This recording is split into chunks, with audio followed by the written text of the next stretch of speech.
ஒரு சம்பவம் ஒன்று கேட்டேன், கேள்விப்பட்டேன். என்ன அப்படின்னா, என்ன ரட்சிப்புக்குள்ள நடத்தின சகோதரன் வந்து ஒரு சினிமா பைத்தியம், பயங்கரமான சினிமா பார்த்தேன். நான் வந்து ரட்சிக்கப்பட்ட பொழுது பாம்பேன்னு ஒரு படம் வந்துருந்துச்சு. பாம்பே தெரியுமா? எத்தனை பேர் பார்த்துருக்கிறீங்க? நீங்கள்லாம் நிறைய பேர் 25 வருஷத்துக்கு 30 வருஷத்துக்கு முன்னால் பிறந்திருக்க கூட மாட்டீங்க. ஓப்பனிங்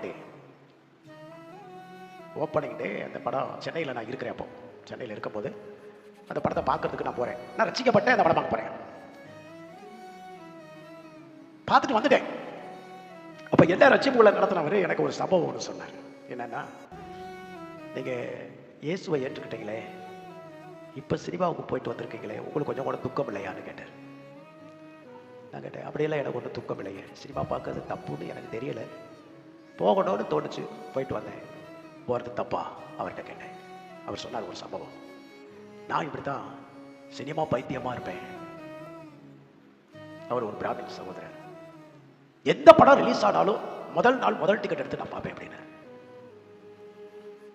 ஒரு நாள் நான் தேட்டரில் போய் படம் பார்த்துட்டு வந்தேன். நான் படம் பார்க்க உள்ளே போகும்போது எனக்கு உள்ளே போயிட்டேன். உள்ளே போயிட்டா எனக்குள்ள பயங்கரமான வெறுமை. நான் படத்தை பார்க்குறேன், என் மனசெல்லாம் வேதனைப்படுது, துக்கப்படுது. எதனால என்னமோ ஒரு மாதிரி பாரமாகவே இருக்கு. என்னன்னு படத்தெல்லாம் பார்த்துட்டு வந்துட்டு படம் பார்த்த திருப்தியே இல்லை. படம் நல்ல படம் தான். நான் வெளியே வரும்பொழுது திருப்பி வந்த உடனே எனக்குள்ள ஒரு ஹாப்பி. மறுபடியும் நான் உள்ளே போகும்போது இருந்த ஹாப்பி வந்து மறுபடியும் அந்த மகிழ்ச்சி, அந்த சந்தோஷம், நான் வெளியே வந்த உடனே மறுபடியும் எனக்குள்ள அந்த மகிழ்ச்சியும் சந்தோஷமும் என்ன நிரப்பினது. எதுக்கு உள்ளே போய் அந்த தேட்டரில் போய் படம் பார்த்தேன், படம் கொடுத்தேன், எல்லாமே செஞ்சேன். உள்ள பயங்கர வெறுமையாக இருந்துச்சு. ஏன் இப்படி இருந்த என்ன விஷயம்னு வீட்டுக்கு வந்து ரொம்ப ஆழ்ந்த சிந்தையோடு வந்து முழங்கால் பண்ணிக்கிட்டு ஜெபம் பண்ண ஆரம்பித்தேன். ஆண்டவரே, இது என்ன இப்படி ஒரு உணர்வு வித்தியாசமாக இருக்கே, எனக்கு என்ன நடந்ததுன்னு ஆண்டவர்கிட்ட கேட்டாராம். அப்போ ஆண்டவர் சொன்னாரா, மகனே, நீ தேட்டருக்குள்ளே போகும்போது நான் வெளியே நின்றுக்கிட்டேன், நீ மட்டும்தான் உள்ளே போனேன். நீ வர்றது வரைக்கும் நான் கேட்லேயே வெயிட் பண்ணிட்டு இருந்தேன். நீ வந்த பிற்பாடு நான் உன் கூட திரும்பி வந்தேன். நீ வந்த பிற்பாடு நான் உன் கூட வரும்பொழுது உனக்கு மகிழ்ச்சியாக இருந்திருக்குது. நீ உள்ளே போகும்பொழுது நான் உன்னை விட்டு பிரிஞ்சது உனக்கு தெரியல மகனே.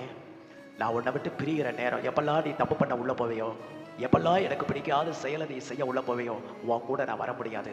உன்னை மட்டும் நான் விலகிடுவேன். சிம்சோன் தப்பு செய்யும் பொழுது நான் எப்படி விலகணும், அதே மாதிரி நான் விலகிடுவேன். நீ தவறு செய்யாமல் இருந்தால் நான் உன் கூடவே இருப்பேன் அப்படின்னாராம். அப்போ ஒரு தீர்மானம் எடுத்தார். ஆண்டவரே, இனிமேல் நான் நீர் என்னோடு வர விரும்பாத ஒரு இடத்திற்கு நான் போக மாட்டேன். எத்தனை பேருக்கு விளங்குது?